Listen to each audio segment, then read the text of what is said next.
Alès, capitale des Cévennes, avec son gardon, ses canards et désormais son contre-la-montre de l'Étoile de Bessèges. Le team Direct Énergie a pris ses quartiers tôt ce matin pour accueillir les coureurs qui, eux, arrivent en voiture 2 heures avant le départ. J'avais encore 3 heures avant de partir. Je vais déjà aller regarder la fin du championnat du monde Espoir cyclocross dans le bus. Et puis après, on commencera à penser au cyclocross, au contre-la-montre. Avec ce soleil, Lilian en oublierait presque qu'il a un contre-la-montre à gagner. Petite douceur printanière. Et franchement, c'est pas de vent, c'est un beau soleil, c'est appréciable. Surtout pour un chrono où on pousse les limites dans les virages ou dans les trajectoires. Et c'est vrai que faire dans des conditions comme ça, je pense que c'est un grand soulagement pour tous les coureurs, pour ceux qui vont jouer la gagne à bloc et même pour ceux qui vont le faire sérieusement, mais pour rallier l'arrivée et qui ont moins d'enjeux. Donc ouais, c'est une très bonne chose.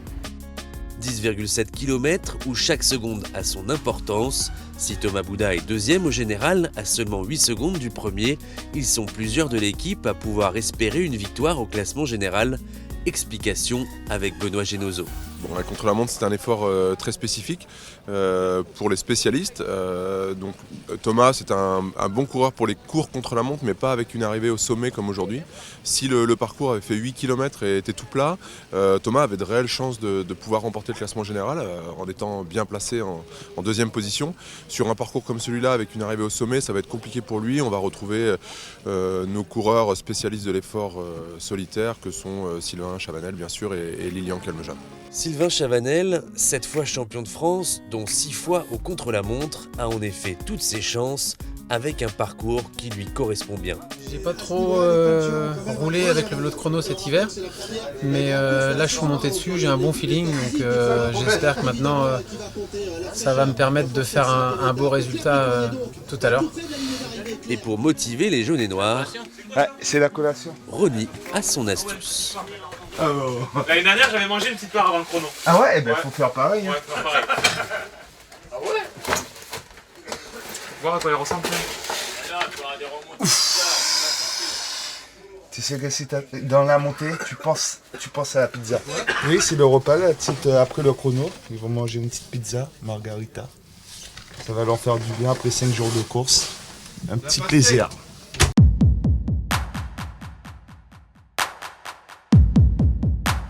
Un à un, les coureurs partent en reconnaissance du parcours, une étape indispensable. Il faut savoir où sont les virages dangereux, tout ça, donc où il faut en garder un peu, où il va falloir rouler plus vite, donc ici c'est très important.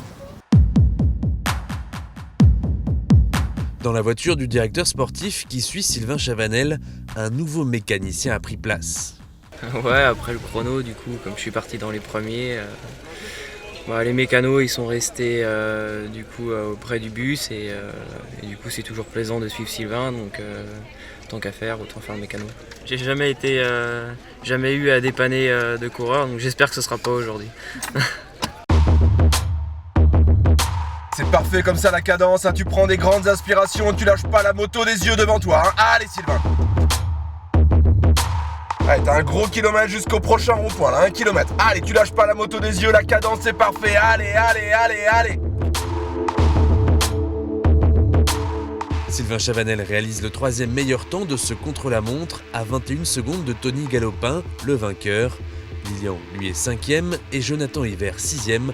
De belles performances. On obtient une 4e, 5e et 6e place au général, donc 3 coureurs dans le top 10, c'est bien.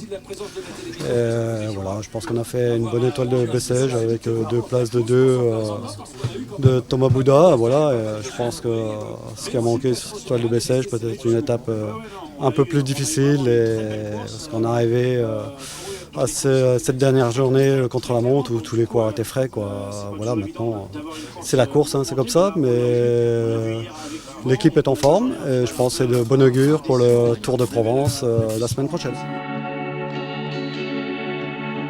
Les jaunes et noirs restent dans le sud de la France puisqu'ils seront ce jeudi sur le Tour de la Provence.